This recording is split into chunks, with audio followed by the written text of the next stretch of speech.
É isso mesmo que você está pensando. Isso daqui é um olho humano, mas que vai ajudar a gente aqui no episódio de hoje. E cachorrinho idosinho cego é normal? Você quer saber se é ou se não é?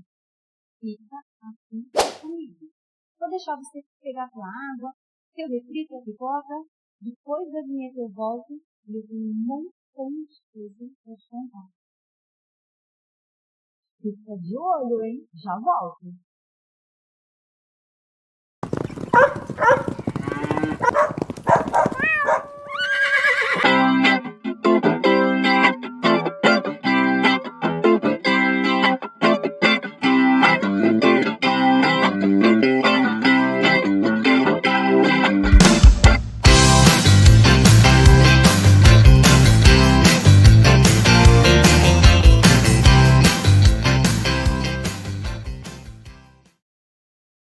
Voltamos. Eu não te engano, né? Eu disse que ia ser rapidinho e realmente foi. E já vou logo te contar o nosso tema de hoje para você não ficar bravo comigo. Cegueira faz parte do envelhecimento do pet, desvendando os mitos, com a doutora Mariana Tesariol. Hoje esse episódio está muito bacana, como sempre, né? Afinal, PetCast Patinhas em Foco é o teu canal de informação. O que a gente promete, a gente cumpre. Eu já vou aqui pegar a fichinha da minha special guest, como eu gosto de chamá-los, porque tem uma ficha extensa aqui, porque só vem aqui nesse estúdio para falar com vocês, para levar para vocês conhecimento, gente que entende. Então eu preciso sempre das minhas colinhas. Eu sei que vocês me perdoam, não é mesmo? Ela é graduada em Medicina Veterinária pela Universidade Federal de Lavras desde 2007. Residência em Clínica Cirúrgica de Pequenos Animais pela Universidade Federal de Lavras. Especializada em Oftalmologia Veterinária pela Ampivepa São Paulo desde 2010. Mestrado em Ciências Veterinárias com ênfase em Oftalmologia Veterinária pela Universidade Federal do Rio Grande do Sul, de 2012. Especialização em Eletrofisiologia Visual pela Universidade Federal de São Paulo, desde 2016. Fez residência na área de clínica cirúrgica, pois já era voltada à oftalmologia e ela já sabia que era essa área que ela gostaria de atuar depois de formada. Segura, hein? Vocês estão vendo? Bem segura. Seguiu nas especializações e mestrados na área, sempre tendo excelentes mentores da área. Fez estágio no serviço de oftalmologia da USP, onde ali ela conheceu profissionais incríveis que a inspiraram. Já enfrentou grandes desafios como ministrar aulas na área de oftalmologia para alunos da graduação e da pós-graduação, mas que além do desafio foi também um grande prazer. E ela é sócia proprietária da BenTV Clínica Oftalmológica, que é a primeira clínica de oftalmologia veterinária da cidade de Indaiatuba, aqui em São Paulo, no interior de São Paulo. Desde novembro de 2023, a clínica é novinha, é pioneira aqui na cidade e posso te garantir, é uma super clínica com super profissionais. E antes dela ter a clínica, ela trabalhava como volante em diversas outras clínicas que também foram muito importantes aí para a vida profissional, para a carreira profissional dessa nossa special guest. Ela é muito grata por cada lugar, por cada parceiro e tutor que confiaram e confiam nela os seus bichinhos. E atualmente ela é monitora do curso de especialização em oftalmologia veterinária da Ampivepa São Paulo e acompanha os alunos em formação na especialidade, o que é para ela uma grande honra. Tem mais, hein, gente? Tem mais aqui sobre essa nossa special guest, hein? Ela é mãe da Sofia, de 7 anos, que com 7 anos já diz que quer ser veterinária. Também tem um bom exemplo em casa, né? Ela é mãe de pet também, como todos. E só vem aqui mãe ou pai de pet. Ela é mãe da Pompom, uma luda pomerânia de 1 aninho, super espoleta. O seu hobby é estar com Sofia o máximo de tempo quando ela está fora do trabalho e poder fazer atividades que as conectem. O seu sonho é um dia poder fazer do seu trabalho o seu hobby e poder ter uma equipe muito maior ao seu lado para poder expandir cada vez mais a clínica BIM-TV. Outro sonho que ela tem é poder ver sua filha crescer feliz. E desde criança, gente, isso é uma curiosidade sobre a nossa special guest. Desde criança, ela dizia que seria veterinária, mas dizia que cuidaria de grandes animais, por influência das visitas que ela fazia lá no sítio da sua madrinha. E hoje ela é uma super veterinária oftalmologista. Aqui comigo, no estúdio próprio do PetCast Patinhas em Foco, nada mais, nada menos que a médica veterinária, oftalmologista e sócia proprietária da clínica BIM-TV, doutora Mariana Terzariol. Mari, muito, muito obrigada por ter aceito o convite e para estar participando aqui hoje do nosso encontro. Sei que você tem uma agenda super cheia e ter achado um tempinho aí na sua agenda para estar com a gente é um motivo de grande honra. Então, gratidão por você estar aqui e eu tenho certeza que a nossa troca vai ser maravilhosa. Obrigada mesmo. Isso aí, eu te agradeço o convite, muito feliz de estar aqui participando do podcast bem. Espero poder trazer informações que sejam relevantes, que sejam interessantes, né? Dentro da nossa rotina aqui, trazer alguns casos, de repente comentar sobre alguns casos que às vezes podem ajudar outros tutores, outros pacientes que precisam de auxílio na área que a gente trabalha, né? Com todo o prazer, de oftalmologia dentro da gente. Com certeza, eu sei que vai ser muito rico, né, para os tutores, é o que eu falo. Conhecimento é uma coisa que ninguém tira da gente, né? Então, a gente sempre prometeu ser um canal de informação e a gente está cumprindo isso, trazendo excelentes profissionais, assim como você, para abrilhantar aí, né, o nosso estúdio e para estar passando todas essas informações valiosíssimas para os nossos ouvintes, nossos telespectadores. E antes aqui da gente começar no nosso roteiro, que nem sempre a gente consegue seguir o nosso roteiro, né? Já vou jogar aquela pergunta que eu jogo para todo mundo fala, mas eu não me disse, ela ia me perguntar isso.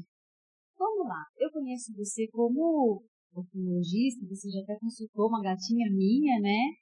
E a gente sempre indica ali você, a Fran da clínica, para os nossos clientes lá da creche, para os tutores, né?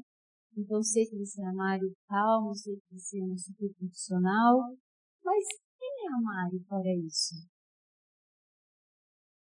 A Mari é uma pessoa extrovertida em alguns momentos, introvertida em alguns outros. Eu amo fazer meu trabalho, amo estar com a minha filha, né, como você me comentou sobre o meu hobby, né? Atualmente eu me divido muito entre a maternidade e a minha vida profissional, né? Sou muito feliz nisso. E eu sou grata por poder trabalhar com aquilo que eu sonhei desde criança, né? Minha vida é voltada para isso. Eu sou uma pessoa Sabe o que é difícil? Não, mas sabe o que? Realmente, quando eu sentei aí nessa cadeira de special guest, eu fui entrevistada, meu irmão que me entrevistou, né? E ele me perguntou isso, e ele trouxe isso em pauta, né? Ele falou como é difícil, né, pra gente falar da gente, né? Porque a gente nunca para pra pensar, pra analisar, né? Pra fazer essa reflexão. Quem sou eu? Aí a gente, eu sou a profissional tal, eu sou a mãe tal, eu sou a amiga tal, mas a gente nunca vai a fundo, né? Em tentar saber quem é a gente, né? Não é só você, a gente fica com essa, não é uma dúvida, mas a gente para se questionar, quando a gente recebe essa pergunta, a gente vai se questionar, nossa, eu nunca parei para pensar quem sou eu. E, na verdade, a gente é tantas coisas, né? A gente tem mil e uma utilidades, né? Que nem você, né? Você é veterinária, é especialista hoje, né, na oftalmologia, é mãe, é empreendedora, porque tem a clínica, porque é diferente de você ser a veterinária volante que vai para os lugares e você ter a sua clínica, né?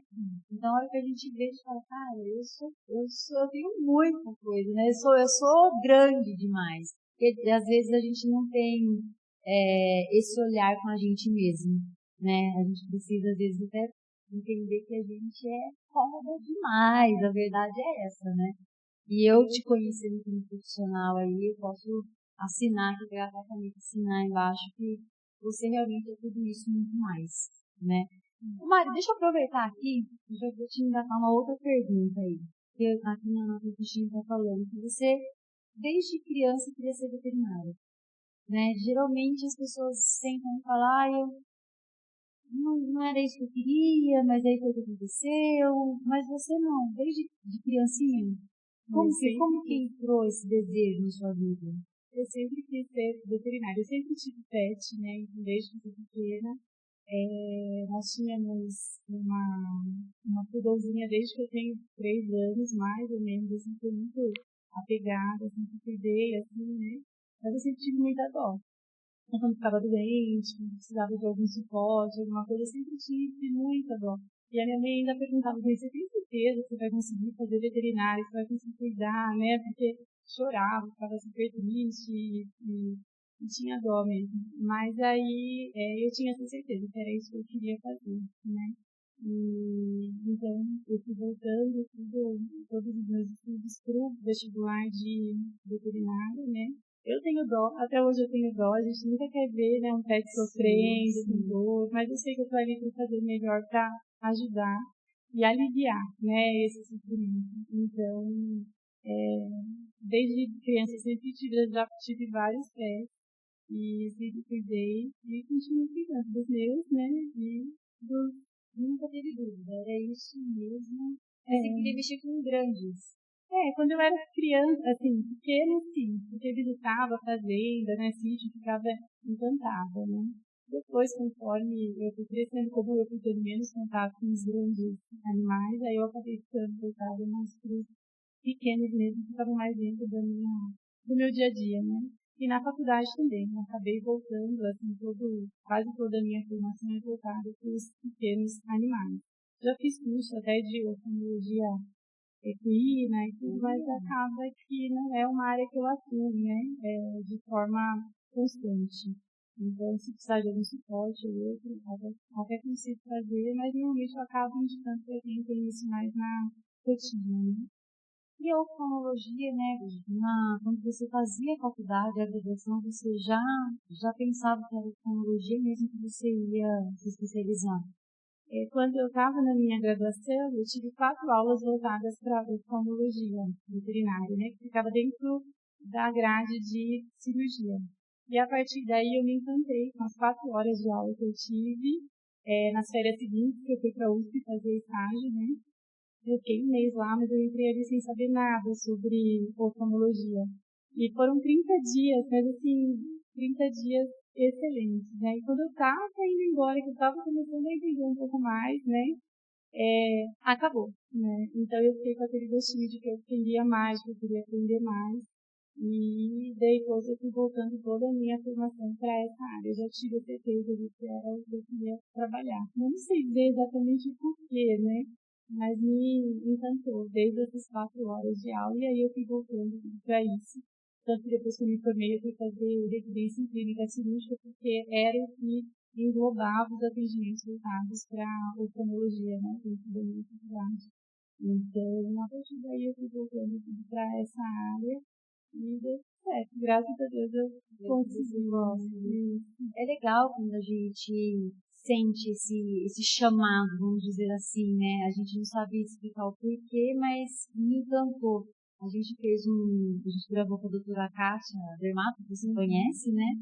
E ela também, ela falou, eu era encantada com a dermatologia, né? Então, assim, é uma coisa que eu gostava. Então, às vezes a gente não tem coisas que a gente não explica. Não tem como explicar.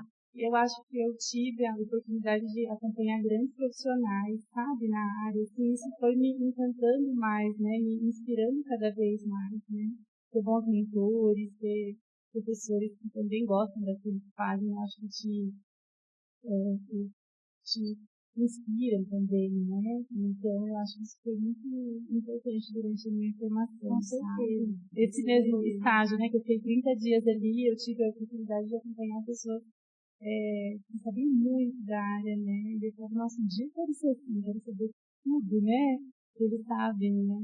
E, então, foi um grande inspiração. E tem caminhado para isso, né? Porque a tua ficha de conhecimento que é extensa, né? A gente sempre tem muito que aprender, sempre. Né? A medicina é uma ciência de mudanças constantes, né? A gente está dentro da medicina, né, voltada para veterinária. Então, tem sempre muitas mudanças. A gente tem que sempre estar ali se atualizando, ampliando o nosso conhecimento, né? Então, é muito importante. E é um prazer. Eu acho que por isso que é importante você gostar daquilo que você faz. Porque isso vai fazer com que você esteja sempre ali disposto a fazer mais, a aprender mais, né?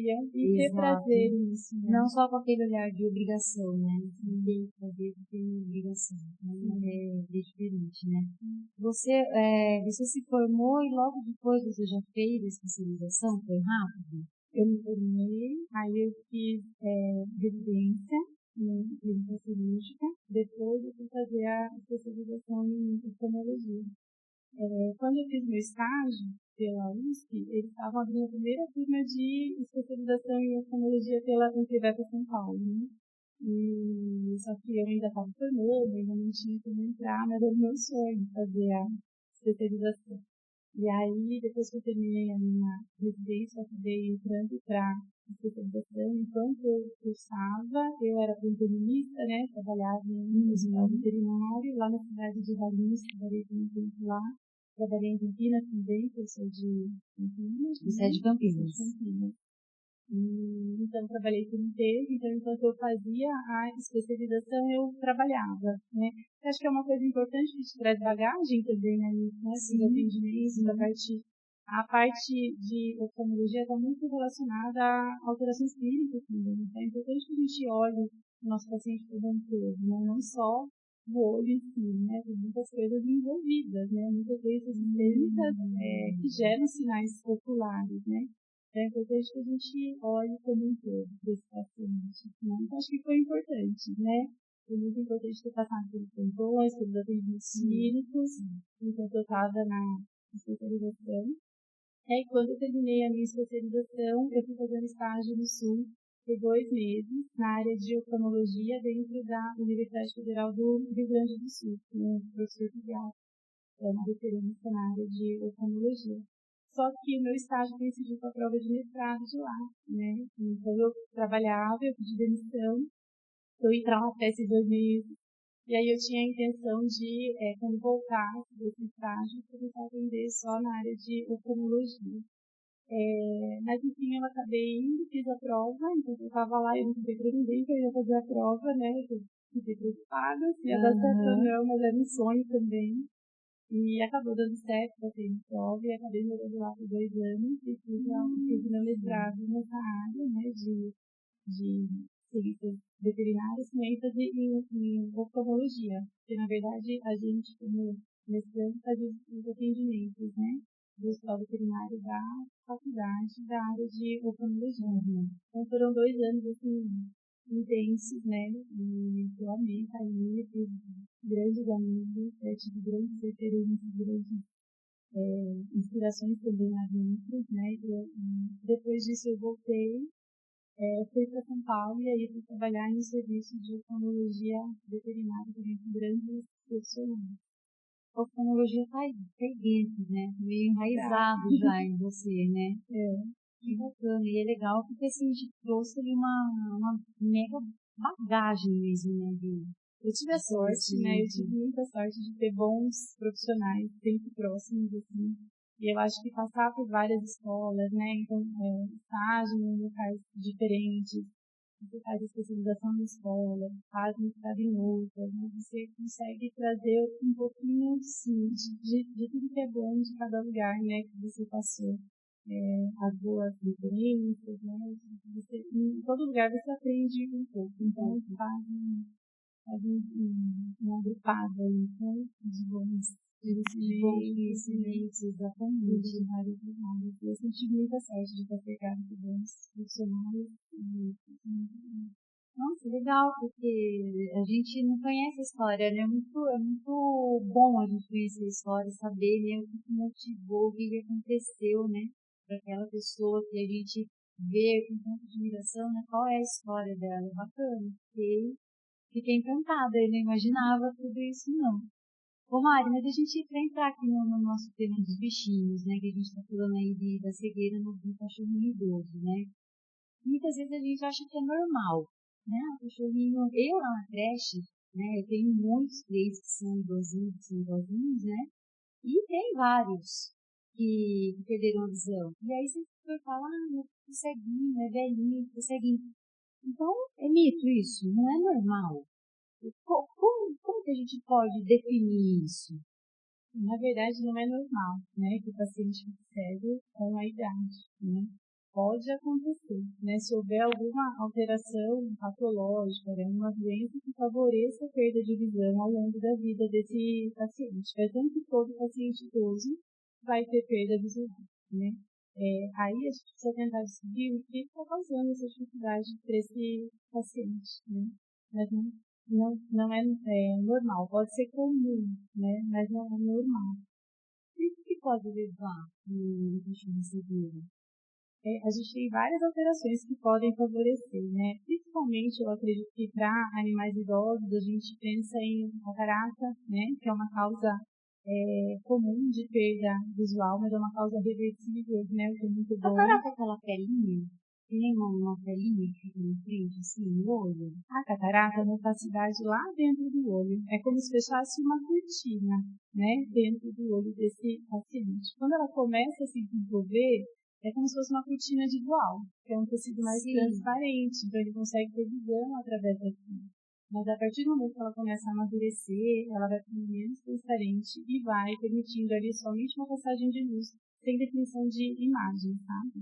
Então, e é uma causa de perda visual, né? E ela pode ser reversível. Então, cirurgicamente, a gente pode reverter a perda visual causada por uma catarata, né? A catarata, ela pode acometer tanto animais jovens como animais mais idosos, né? A catarata juvenil, normalmente acomete os animais até 6 anos de idade, é uma catarata normalmente de caráter hereditário, né? Enquanto a catarata senil, e ela tende a ter uma evolução mais rápida, muitas vezes, comparada à catarata que acomete os animais mais idosos, né? A catarata dos animais mais idosos, ela tende a ter uma evolução mais lenta, mas ela pode causar também uma perda visual, né? A gente já tem muitos pacientes idosos que vêm com suspeito de ter catarata, porque ele tem a pupila ali com um aspecto um pouco mais azulado, um pouco mais opaco do que era quando ele era mais jovem. E é comum que a gente tenha isso nos animais mais idosos, né? A lente que fica ali dentro do olho, onde pode acontecer uma catarata, ela tende a ter um processo de envelhecimento natural, né? Que chama esclerose nuclear, onde ela vai ficando um pouquinho mais densa e vai dando esse aspecto de uma pupila um pouquinho mais azulada, né? Mas ela isso sim é fisiológico, né? Isso é com a idade, mas isso não gera uma perda de visão, né? Pode dificultar um pouquinho, igual mais ou menos o que a gente tem ali depois dos nossos 40 anos, que a gente vai ter um pouquinho de perda de acuidade visual, né? E às vezes precisa de correção, né? Né? Tipo óculos, assim, né? A catarata do bichinho é igual a catarata do humano? É a mesma dinâmica aí? Sim, é muito parecida. Assim, o tratamento cirúrgico acontece da mesma forma. Até os equipamentos que a gente usa são similares, né? A técnica cirúrgica também. Antigamente, a gente fazia muitos treinamentos na medicina mesmo. Hoje, a gente tem grandes cirurgiões de catarata já na área de medicina veterinária e eles também transmitem muito conhecimento, né? Existem algumas particularidades. Então, por exemplo, o olho do cão, a lente que se usa, né, intraocular no pós-operatório, né, ela é diferente da lente humana, porque o olho tem ali um tamanho diferente, né, então precisa ser tudo adaptado. Mas o procedimento cirúrgico em si é muito parecido, né, a técnica cirúrgica é muito parecida. Então, pode ser reversível, tem conceito. A catarata, sim, ela tem tratamento cirúrgico. Existem alguns colírios que estão em estudos, né, para quem sabe tentar dissolver essa catarata dentro do olho, mas a princípio nenhum ainda efetivo, né, então o tratamento é cirúrgico. E esse tratamento consiste na retirada dessa opacificação que aconteceu. É como se dentro da lente, porque então essa catarata fica lá, interna, dentro do olho, ela fica atrás da íris, que é a parte colorida do olho, Então, conforme essa pupila está mais aberta ou mais fechada, pode dar a impressão desse olho estar mais opaco ou não, né? A gente atende pacientes, tutores que falam que, às vezes, a catarata aparece, às vezes ela some. Então, dependendo da abertura pupilar, né? É muito comum também que os animais que têm catarata, eles tenham melhor visão em ambiente de menos luminosidade do que em ambiente de muita luminosidade. Porque se tem uma opacidade ali dentro, conforme a gente tem muita luminosidade, essa pupila fecha e o campo visual desse paciente diminui. Quando a gente tem um lugar de menor luminosidade, essa pupila abre e aí o campo de visão dele muitas vezes fica maior. E se a catarata é uma opacidade que não está tão homogênea, pode ser que ele tenha alguns focos de visão melhor, né? Alguns pontos de melhor visão, e a pupila dilatada favorece essa visão e que melhor. Né? Nossa. E além da catarata, quais são as doenças assim, mais comuns nos peixes? Eu queria, antes de você responder, eu fiquei aqui pensando numa coisa. É verdade que os animais enxergam algumas cores? Eles enxergam algumas cores um pouquinho diferente da nossa visão, né? Porque nós temos um número de cones, que são células que enxergam as cores diferentes distantes, né? Então, o espectro de visão é um pouco diferente. As tonalidades de vermelho não são bem visualizadas pelos animais, né? Pelos cães, enfim. Então, eles têm tonalidades mais voltadas para amarelo, azul e mais acinzentado. E eles têm mais números de células que funcionam no escuro, né, que fazem essa percepção de diferença de tonalidade do que o homem, né, e também percepção de movimento, né. Então, se a gente pensar que eles eram caçadores ali, né, eles precisam muito mais dessa percepção de movimento do que a acuidade visual mesmo que a gente precisa para o nosso dia a dia. Então, as tonalidades são um pouquinho diferentes. Quando a gente atende lá na clínica, a gente até tem um papel impresso ali com as tonalidades que são visíveis. E eles veem. Que eles veem para a gente poder demonstrar. Será que eles veem a gente, então, se eles não conseguem ver todas as coisas, né? Quando você está olhando com a gente apaixonado, assim, eles veem a gente. Sim. A gente só talvez muda as tonalidades. As tonalidades. As tonalidades. Mas a percepção assim, da imagem acontece como a nossa, né? Existe a transição, né, para fazer ali a imagem que acontece de forma parecida com o que acontece para a gente. Então, a formação da imagem acontece, né? A tonalidade dessa imagem é sempre diferente.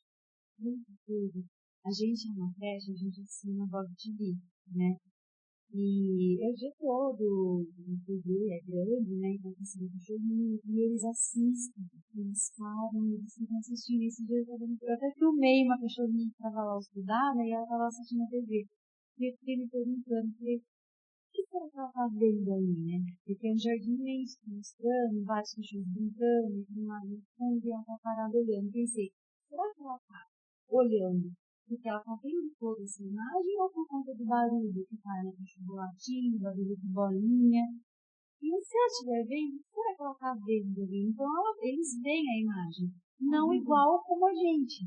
Alguns animais têm uma percepção melhor, né? E os aparelhos novos, né, favorecem essa possibilidade. Então, alguns têm uma percepção boa, né? E acabam assistindo realmente, né?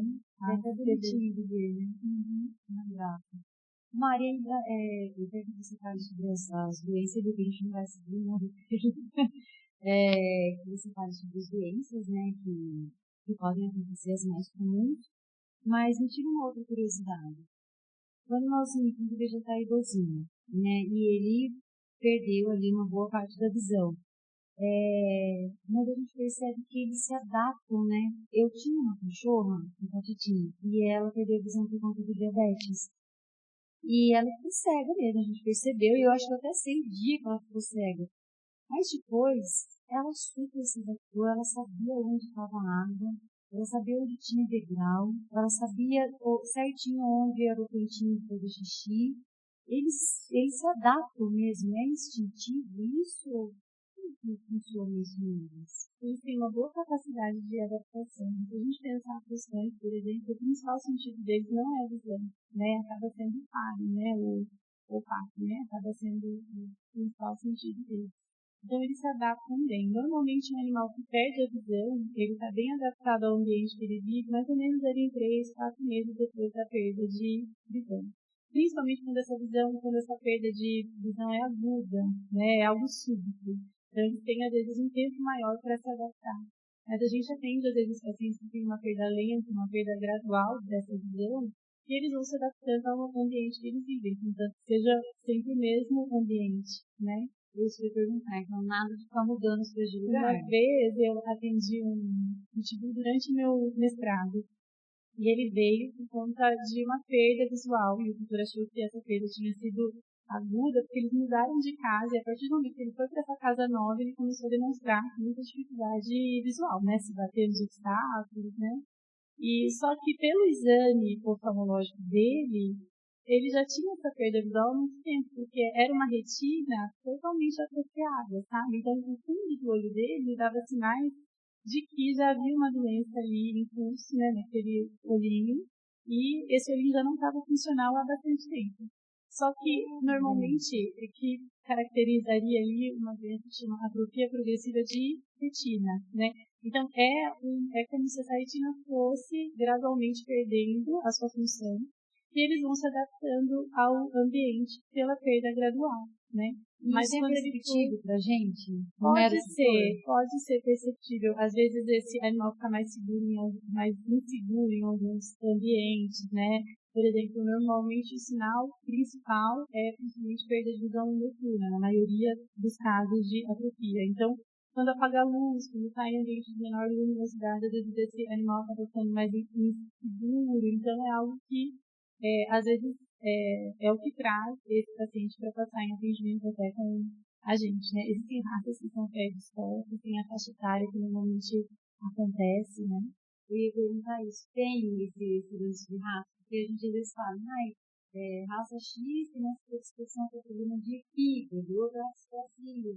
Então, tem as raças. Sim, as raças que são mais acometidas, né? A faixa etária, que normalmente acontece também, principalmente. E essa, por exemplo, é uma doença de caráter hereditário. Então, é importante que a gente saiba se tem, porque normalmente os animais que são portadores, é importante que eles não se reproduzam para não passar essa característica para frente. Principalmente porque é uma doença, por exemplo, que não tem tratamento, não tem cura. Então, ela acaba levando a uma perda de visão. Quando a gente diagnostica, a gente às vezes vem para alguma suplementação, alguma medicação que de repente pode tentar retardar essa progressão, né? Mas é algo que a gente sabe que ao longo do tempo vai acontecer. Principalmente os animais que têm o início dessa doença de uma maneira mais precoce, ao longo da vida tem tendência que ele perca toda a visão, né? E, então a gente conversa com o doutor sobre a adaptação mesmo, né? A perda visual. E aí isso sempre está no meio ambiente, é importante, né? Não fazer mudanças nesse ambiente para que ele se adapte. Sempre um animal que ou tem uma dificuldade visual importante ou que perdeu a visão, tomar cuidado sempre com escadas, né? Cuidado com piscinas, porque são causas aí de acidentes e às vezes até desse paciente, né? Se cair na piscina, ele não consegue sair, né? Então, são coisas que a gente precisa tomar bastante cuidado. Degrau também, a gente acaba trabalhando para animais que têm dificuldade visual, a gente acaba trabalhando bem o ambiente, a gente pode usar a audição, que é alguma coisa que ajuda também, então, às vezes, brinquedos sonoros, né, bolinhas que fazem barulho, pelúcias que fazem barulho, às vezes ter um cão guia, né, um amigo que você já viu, um gato, um cãozinho que more junto e seja um guia, né. Normalmente a gente pede para pôr uma coleirinha nesse companheirinho que tem um biso, e isso ajuda que ele saiba onde está, né, e sirva mesmo como guia. Né.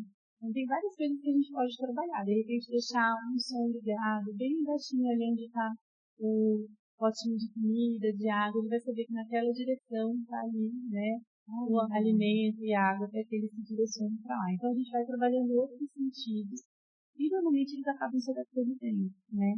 Mas claro, se a gente puder reverter, é sempre, né, o que a gente quer, né? Então, algumas alterações, quando detectadas precocemente, a gente tem maior chance de reverter. Infelizmente, nem toda doença tem tratamento e a gente consegue essa reversão, né? Mas a gente tem, né?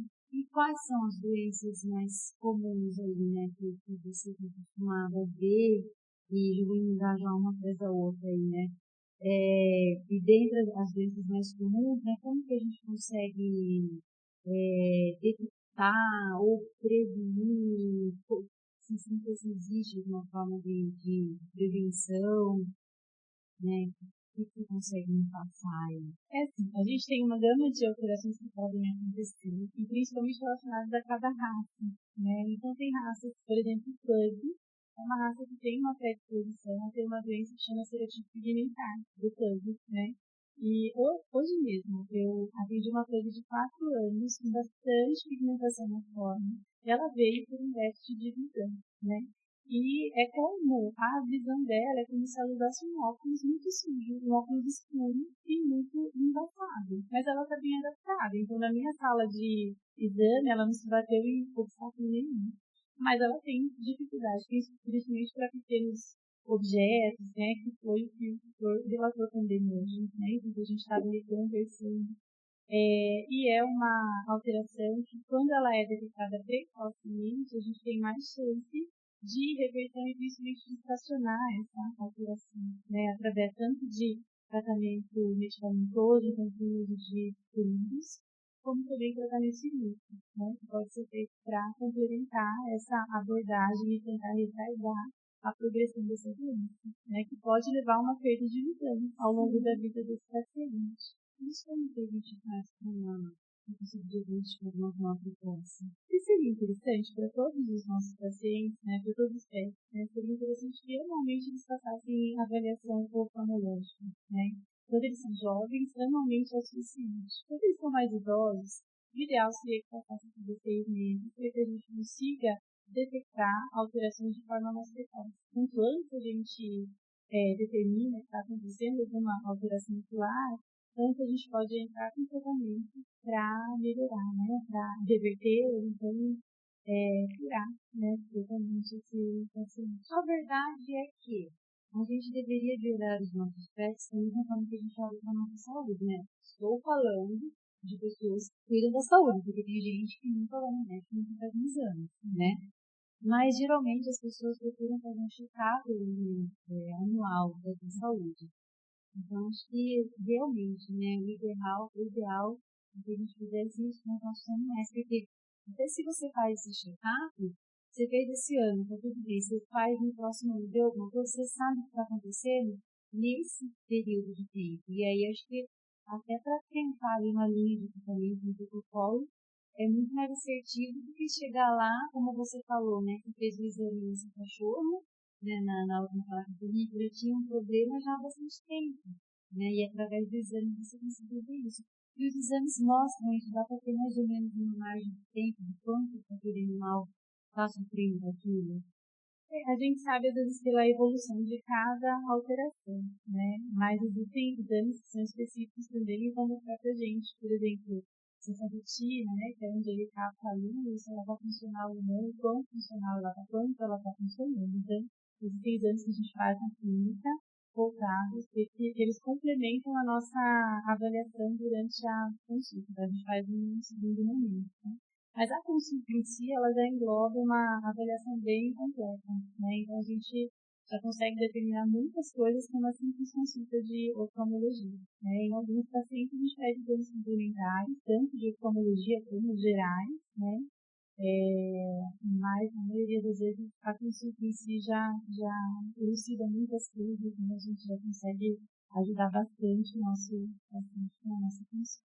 Porque nessa consulta você usa de ferramentas, né? Você já utiliza algum a gente tem os equipamentos aparelho, específicos, né, de oftalmologia, assim como quando a gente vai no oftalmo, né?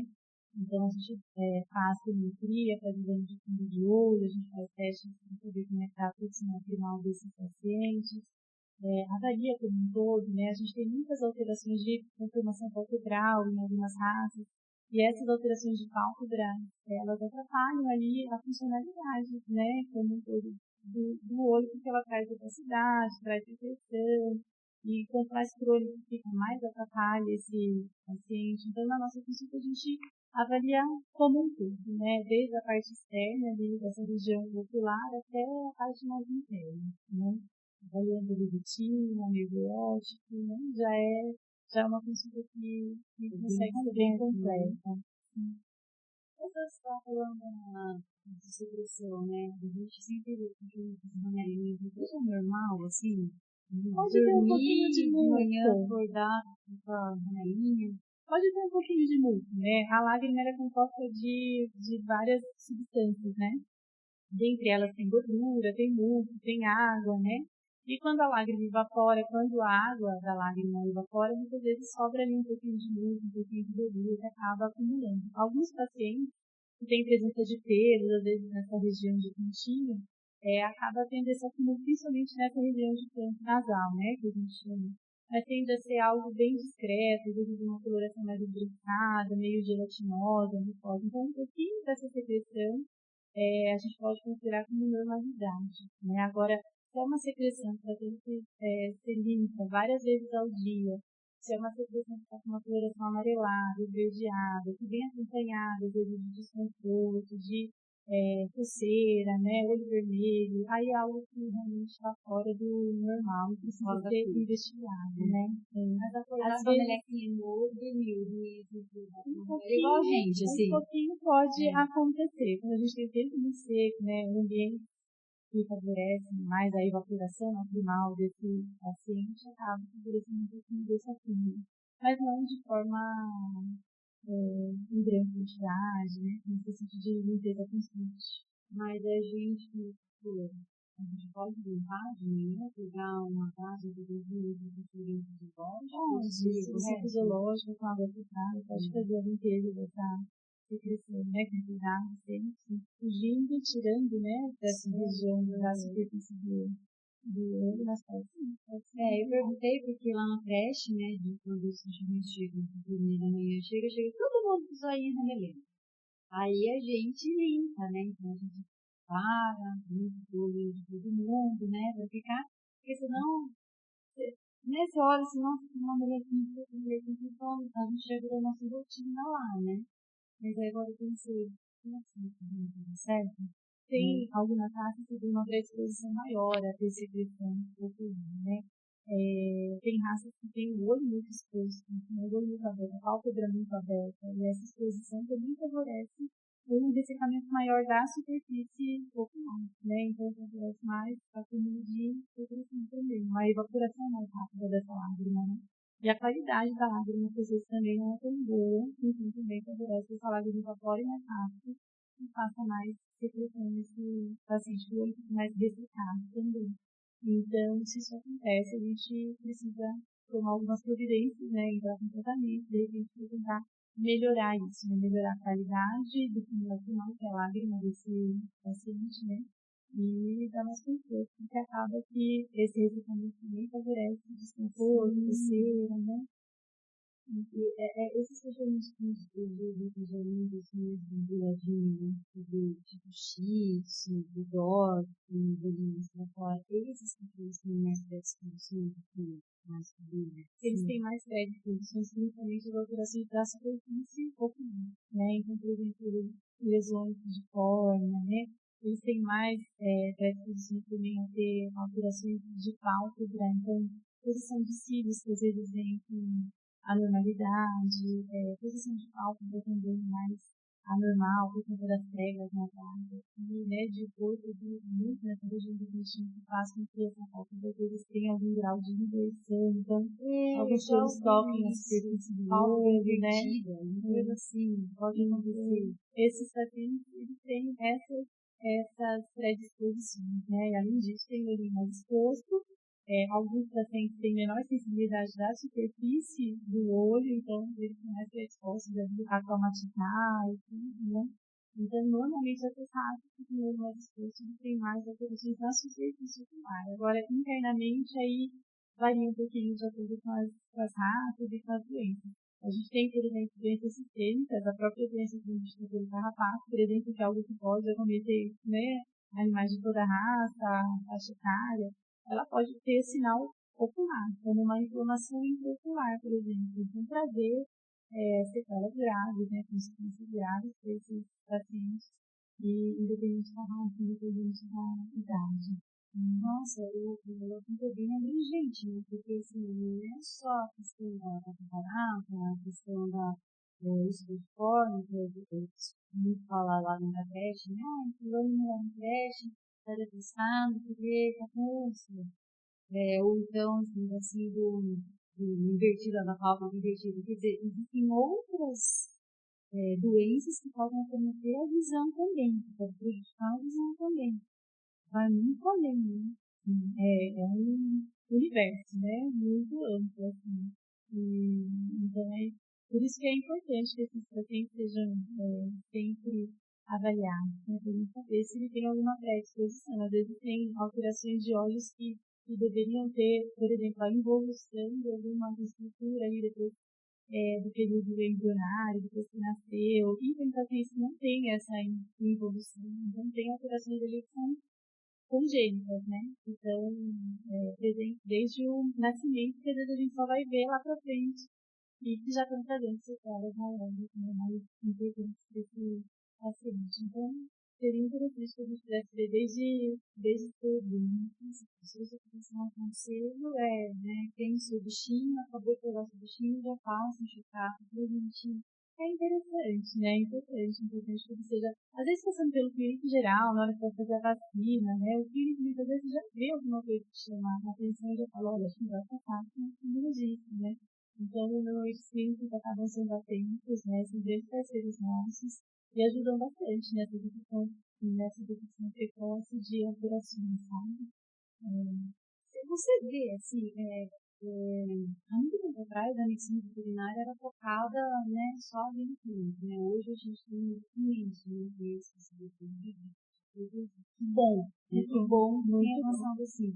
Mas você, na tua área, você vê que existe essa conscientização do tutor, de entender da necessidade do oculista no seu pet?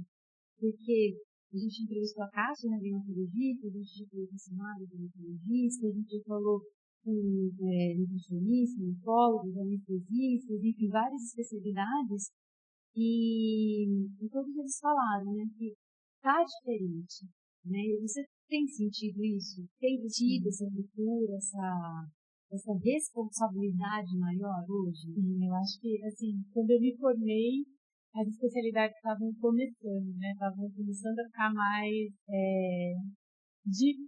difundidas, né? E eu vejo que, assim, o tutor, ele procura, às vezes ele nem tem a indicação do clínico, mas ele que só procura, se ele nota alguma alteração específica, né? Tanto acredito que para a nossa área, como para as outras áreas também, né? Então, eu acho que tem essa conscientização, né? Os animais, eles vivem mais atualmente, eles vivem melhor, que bom, né? A gente consegue proporcionar isso para eles, né? Tanto o tutor em casa, os cuidados todos que eles têm, como a gente aqui tentando fazer uma medicina cada vez melhor, né? Para esses pacientes. Então, prolongar a vida de uma forma que tem bastante qualidade. Eu acho que as especialidades vêm para ajudar bastante nisso, né? E no futuro, eu acho que a gente precisa cada vez melhor. De uns anos para cá, a gente tem visto, né, que mudou, né? Sei lá, 10 anos atrás, o cachorro era visto, né, o cachorro, o gato, estava empolhado. Ainda a gente vê, né? Mas existem várias pessoas que são bem conscientes disso, né? E o cachorro saía lá uma voltinha, e dormia lá no quintal, assim, na pedra, de comida, né? Uma polenta. E com o passar do tempo, esse cachorro, ele deixou de ser cachorro, ele deixou de ser membro da família. De uns anos pra cá, ele é o filho, né? Eu vejo isso na creche, vão deixar os cachorrinhos e falar, o filho, né? Tem gente que acha absurdo, né? As pessoas que acham absurdo, não são ouvintes, né, do nosso canal, enfim. Mas, assim, eu tenho notado realmente essa conscientização das pessoas em si.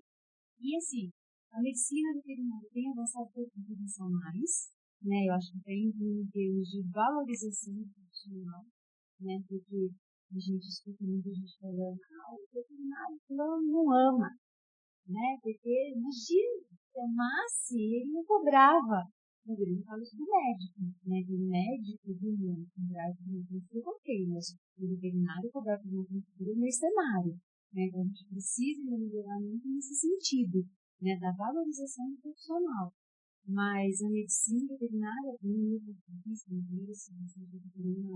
ela avançou tanto, né, com essas especialidades que a gente precisa usar, né? Se está aí à nossa disposição, por que não usar? Né? E eu acho que até as pessoas têm olhado diferente, né? E existe essa necessidade, né? Tem valorizado mais, eu acho também. E, assim, a gente sendo valorizado, a gente também consegue exercer a nossa profissão de uma maneira melhor, buscar mais conhecimento. A gente vai tendo cada vez mais coisas à disposição, né? Para os nossos clientes, para os nossos pacientes, né? Então, a gente vai em busca para fazer essa medicina cada vez melhor, uma medicina veterinária de excelência, né? Que é o que a gente quer, né? Na nossa rotina, né? Que isso vire rotina para os nossos pacientes. E dentro da tecnologia tem esse mundo muito diferente que está vindo, ou da época que você se formou, se especializou para hoje, tem muita coisa assim, revolucionária. Está sempre em evolução, né? Desde que eu me formei, a gente tem muitos equipamentos novos que estão disponíveis para a gente poder trabalhar melhor, né? Iluminar melhor, diagnosticar melhor, né? Assim como técnicas de tratamento também, né? Então, a gente está conseguindo trabalhar cada vez melhor, né? Os cursos mesmo de especialização são mais abrangentes, né? A gente tem cursos, eu acredito que em breve a gente entre na subespecialidade dentro da especialidade, né? Então, por exemplo, assim como a gente tem na medicina, né? A subespecialidade dentro da oftalmologia, a gente também já tem um pouco disso dentro da oftalmologia veterinária também, né? Não sei se a gente vai conseguir em tão pouco tempo essas subespecialidades tão definidas, assim. Mas, por exemplo, eu fiz uma especialização em eletrofisiologia visual, né, que é uma subespecialidade dentro da oftalmologia. Ela trabalha visando principalmente sobre a parte de visão, né, considerando retina, considerando sistema nervoso central. Então, para a gente tentar determinar ali causas, por exemplo, de perda visual, se é uma causa ocular, se é uma causa neurológica, então a gente acaba dividindo. Muitas vezes a gente acaba trabalhando junto com outros veterinários de outras especialidades, por exemplo, de neurologia veterinária, né? Quando a gente atende um animal que perdeu a visão de forma súbita, às vezes é importante a gente tentar determinar se essa é uma cegueira de origem ocular ou se essa é uma cegueira de origem neurológica, por exemplo. Né? Então, existem testes específicos que vão conseguir fazer essa diferenciação e a partir daí a gente vai determinar se esse é um caso do neurologista ou não, esse é um caso do neurologista e a gente vai buscar a causa. Quando a gente consegue determinar a causa, a gente consegue determinar também iniciar um tratamento, né? E o que a gente pode fazer. Geralmente, muito antes a gente determina a causa, antes a gente consegue entrar com tratamento direcionado, específico, para tentar reverter, né? Então, as especialidades, elas conversam, né? Elas vão juntas, né? Muitas vezes. E se complementam, né? Gente, é o que eu falei, né? A coisa é muito maior do que a gente aqui, né? Que está desse lado, imagina.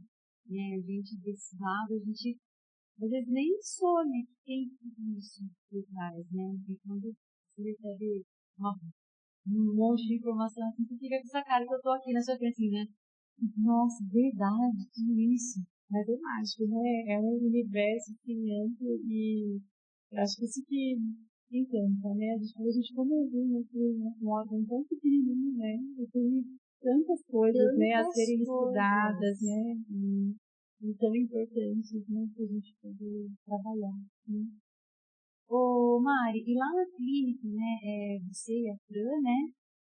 Aliás, você que está aí assistindo a gente, eu preciso te falar. A doutora Fran vai estar aqui com a gente também, para contar a história dela e para trazer muito mais informações. Então, ó, cola no podcast Gatinhos em Foco, porque se a gente promete, a gente cumpre. Aqui só vem gente foco de mim. E a Fran vai estar aqui para falar com vocês também. Então, você que tem um bichinho, que quer saber mais, que quer estar por dentro da saúde dele, esse é o seu canal. É aqui que você tem que ficar. Vou montar aqui. E lá na clínica, Mari, vocês são duas oftalmologistas, né? Se especializaram, mas vocês, por exemplo, se é um determinado problema é direcionado para você e um outro problema, um outro tipo de problema é direcionado para a Fran, como que vocês fazem? Tipo, um jogo, glaucoma? Catarata é com a Mari, glaucoma é com a Fran. Verruguinha tal, cirurgia é com a Mari, outra coisa é com a Fran. Como vocês fazem? Sim, nós duas somos aptas para atender todas essas alterações oculares. Normalmente o que acontece tem alguns pacientes que já são meus pacientes antigos, alguns pacientes que já eram dela, então que tem essa preferência, às vezes até a própria, não sei se empatia ali, né? Então, tem alguns pacientes que acabam passando comigo com ela, mas não pela alteração ocular em si que eles apresentam, né? Nós duas estamos aptas para atender todos os casos que entrarem ali, isso, né? Todos os pacientes que precisarem. Mas a gente trabalha em conjunto, o que é muito bom, porque a gente consegue fazer um suporte bom para os nossos tutores e para os nossos pacientes, então a gente reveza plantão, né? Sempre, final de semana, tem alguém que está de plantão, ou eu ou a Fran, a gente está de plantão e a gente se reveza, porque a gente tem muitas urgências dentro da oftalmologia veterinária, né? Então a gente tem, por exemplo, perfurações oculares, a gente tem traumas, né, que podem favorecer até deslocamento ocular, perda de visão súbita, que normalmente é algo que a gente atende também, às vezes um glaucoma agudo pode gerar uma perda súbita de visão, gera muita dor também para esse paciente. Então, a gente tenta atender esses pacientes, né, o quanto antes, para tentar ajudar a tirar ali do quadro de dor, aliviar a dor e tentar reverter o que eles apresentam o quanto antes. Mas se você falar uma coisa que eu não tinha parado de pensar. Um trauma, né? Sei lá, um cachorro atropelado. Eu não gosto de falar de cachorro atropelado, porque o cachorro ser atropelado, ele tem que estar na rua.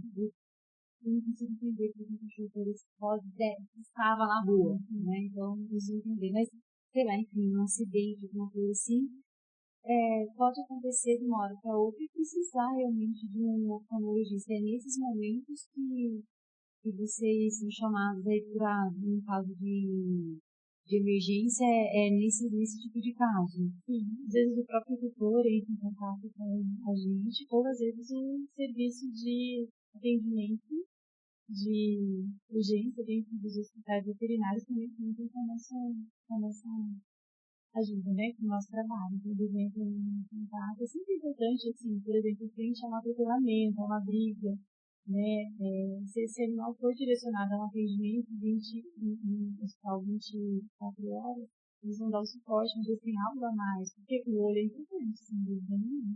Mas a vida desse paciente é mais, né? Então a gente precisa olhar ele como um todo, não só para a particular. Então, se teve um atropelamento, é importante saber se tem alguma outra região do organismo que tenha sido afetada. Já tem a vista do trauma, né? É importante que ele passe pela avaliação, que saiba de se está bem, até se precisar passar por alguma intervenção cirúrgica para a área oftalmológica, se esse paciente está apto ou não para passar por esse procedimento nesse momento, né?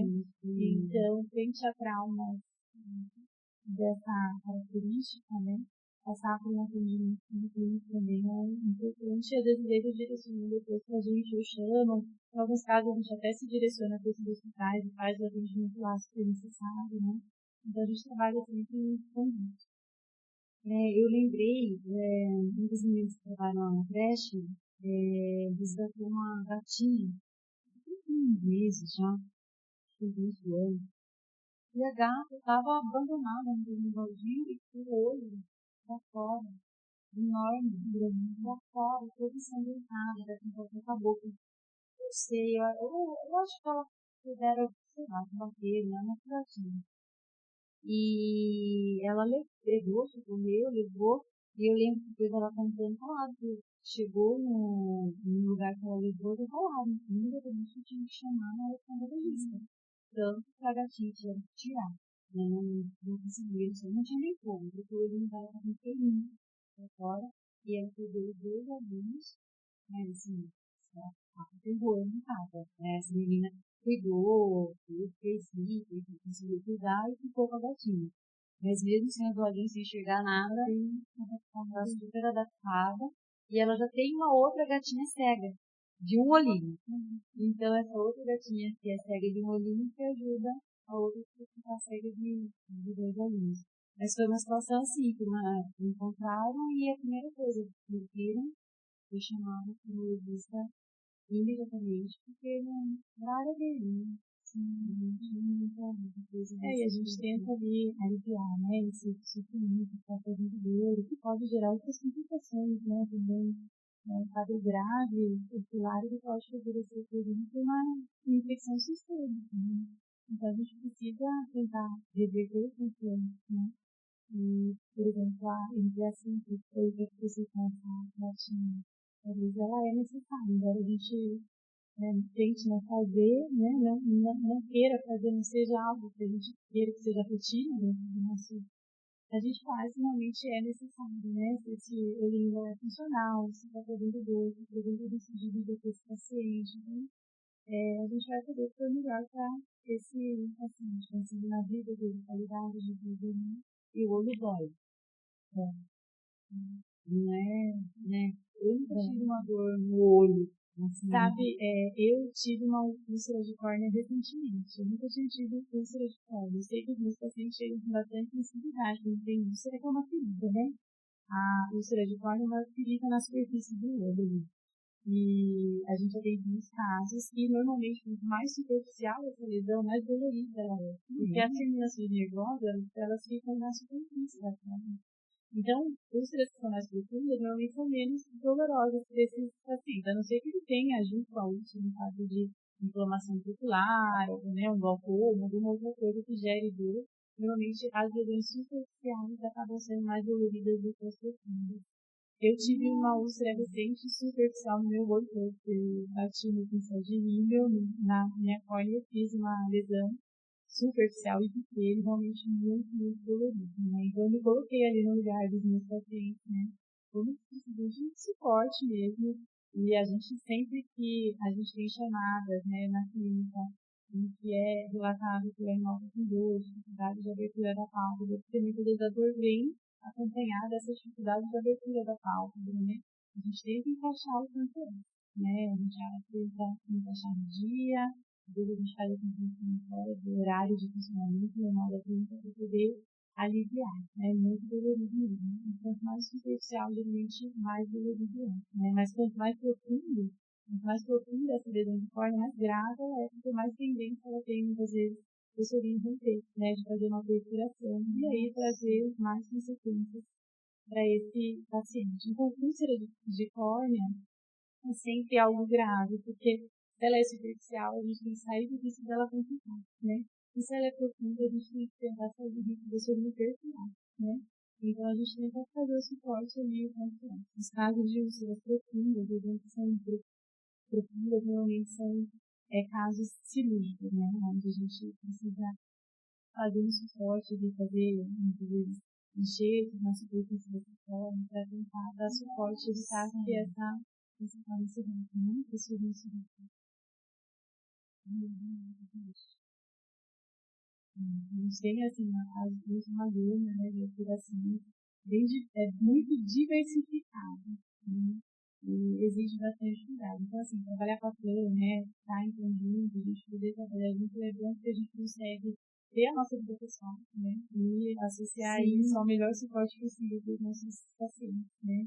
Então, se eu não estou, de repente, disponível, se eu não estou na cidade, a gente sempre tenta fazer isso funcionar da melhor forma possível, né, sou grata por Deus muito. E acho que a gente forma uma boa dupla, a gente consegue se ajudar, né, nesse sentido, principalmente ajudar os nossos pacientes.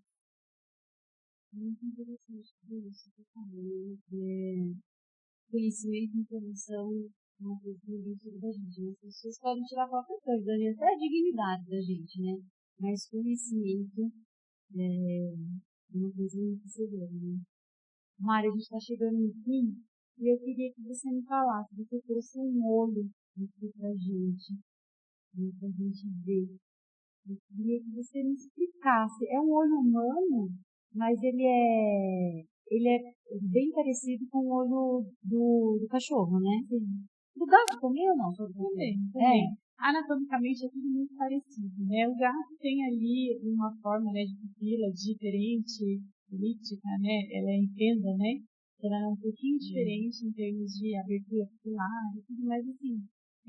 Anatomicamente é muito parecido e fisiologicamente também é muito parecido.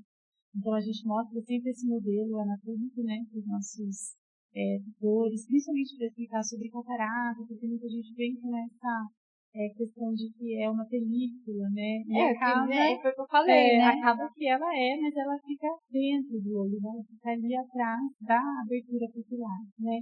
Então existe essa lente que fica suspensa aqui atrás e é aqui que se forma a opacidade, né? Referente à catarata. Então aqui a gente tem a córnea, onde a gente tem as opacidades de córnea, por exemplo, essa ceratite pigmentar que eu comentei sobre o PUG, é como se fosse uma camada que se forma aqui na superfície do olho, né? E ceratites, a úlcera de córnea também é algo que acomete aqui, né? Nessa parte superficial, né? E, então a gente sempre mostra esse modelo anatômico, porque eu acho que esclarece bastante ali, né? O que está acontecendo.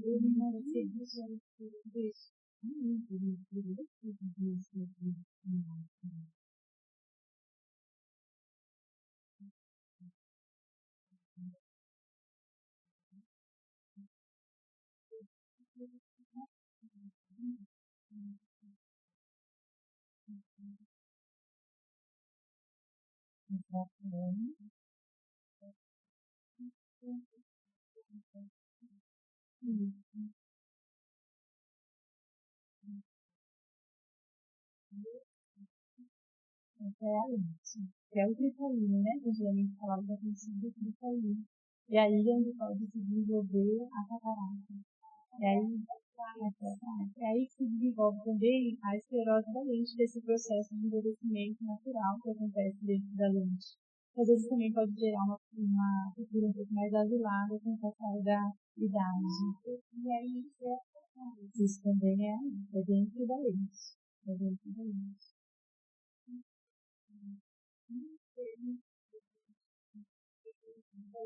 Né? E parece, né? Porque a primeira pergunta que eu te fiz, né, foi falando da catarata, né? E pra mim a catarata era aqui, ó. Então ela é uma cortina que fecha, né? Aqui dentro. Então, por isso que dependendo da abertura pupilar, a gente tem um ponto visual maior ou menor. Ela está aqui, essa pupila está mais fechada, essa opacidade atrapalha mais ou menos, né? Alguns pacientes mais idosos, eles também podem desenvolver uma alteração que chama atrofia de íris, onde a íris, né, que é a parte colorida do olho, ela vai perdendo um pouquinho a força de contração e ela vai ficando mais dilatada. Então, alguns pacientes mais idosos permanecem com a pupila sempre mais dilatada por conta de uma atrofia de íris, né? E também pode ser algo que acontece de forma natural em animais mais idosos. Ela pode ser secundária também a outras alterações, por exemplo, uma inflamação ocular, né? Mas ela pode ser natural em animais mais idosos, que favorece ali a abertura pupilar, sem essa força de contração. E às vezes são pacientes que sempre dão esse aspecto de um olhinho mais azulado, porque eles já estão mais idosos, já tem o processo de envelhecimento da lente em curso ali, além disso, essa pupila mais dilatada. E eles, às vezes, têm um pouco de fotofobia, eles têm um pouquinho de desconforto na luz, porque como a pupila não fecha, não faz o controle da entrada de luz, e às vezes no sol, que eles ficam um pouquinho mais incomodados.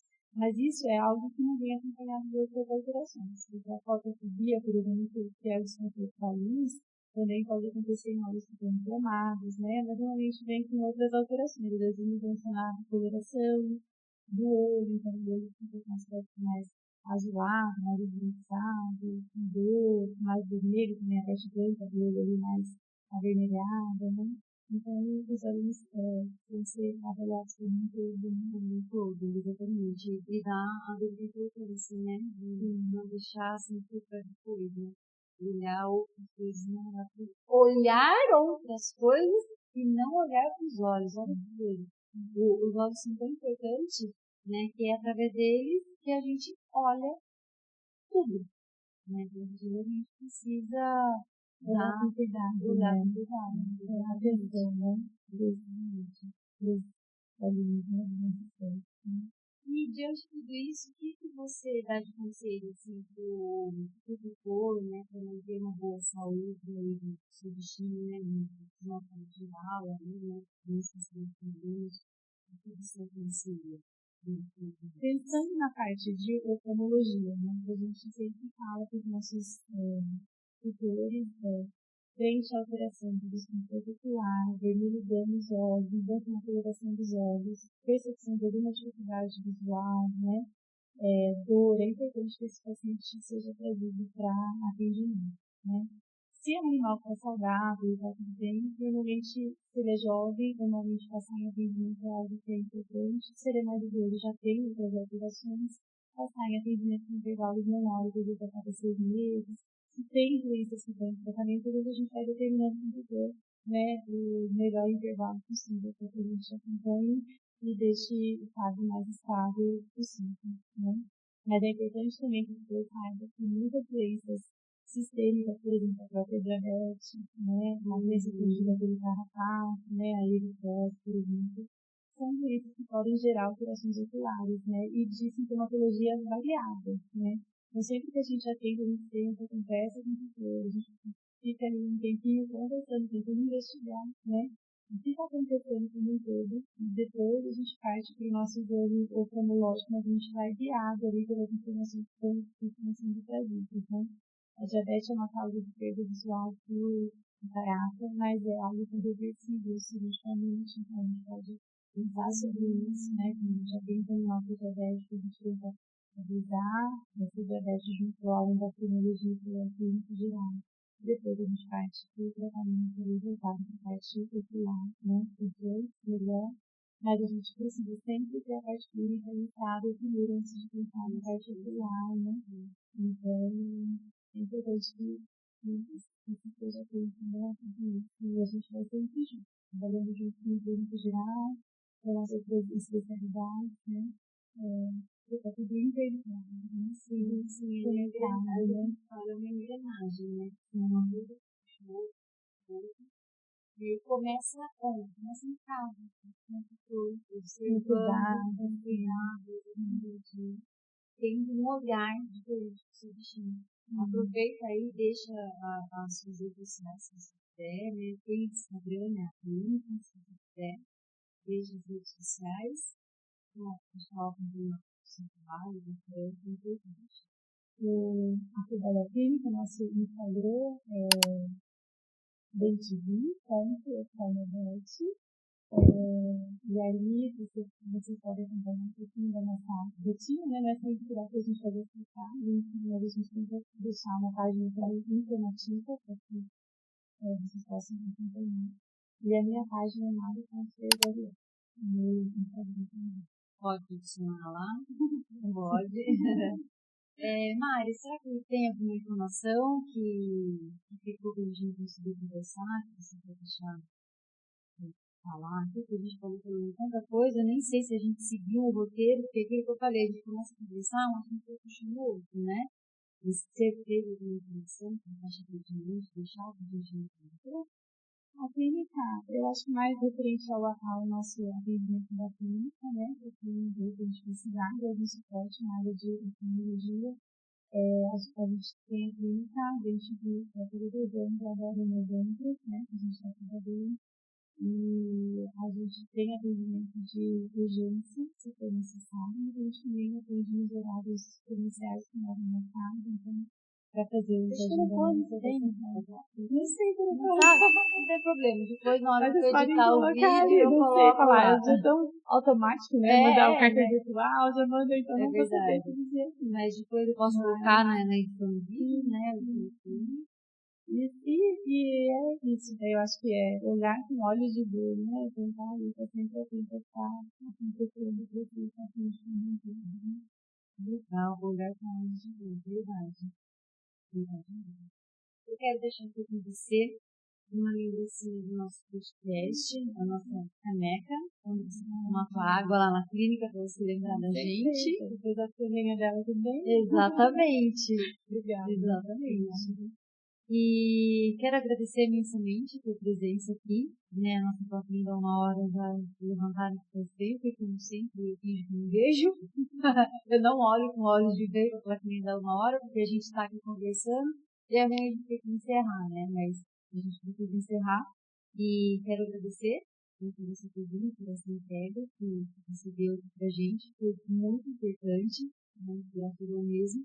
Desejo do você muito sucesso para você, para a clínica, né, para você como pessoa, e que você alcance todos os seus objetivos e continue sendo essa profissional incrível aí que cuida de todos os animais, com muito amor, com muito carinho, com muita dedicação.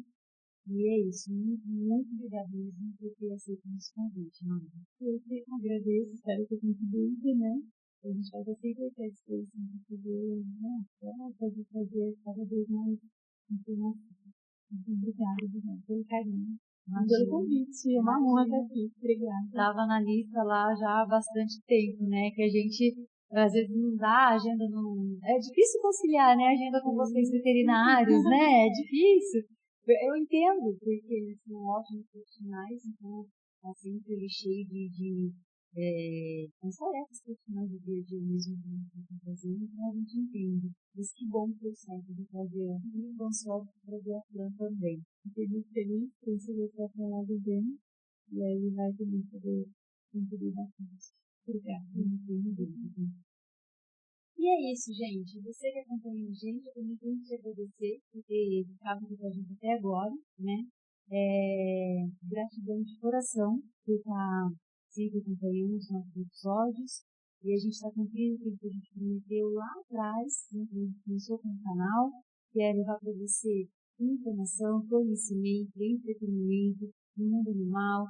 Hoje a gente também está trazendo um pouquinho de empreendedorismo, né, até para quem quer entrar nessa área pet. Aqui vai ter muita informação para você.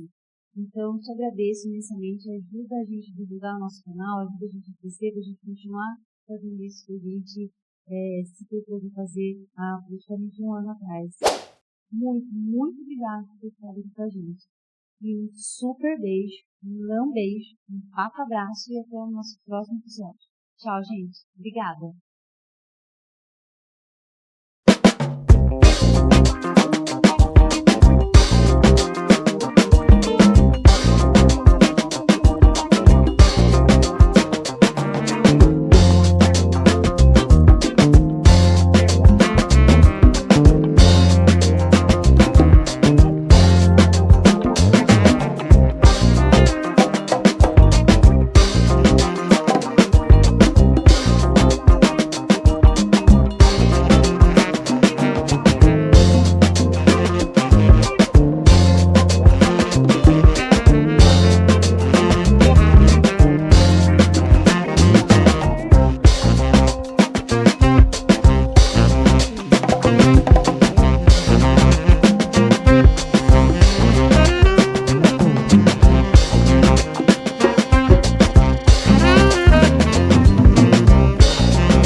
E eu preciso agradecer por você que está sempre acompanhando a gente. Espalha que tem esse canal, o Petcast Patins em Foco, que é o canal de informação, e tudo que é feito aqui é produzido com muito carinho, muito amor, muita dedicação. E é isso que a gente vai continuar levando para vocês.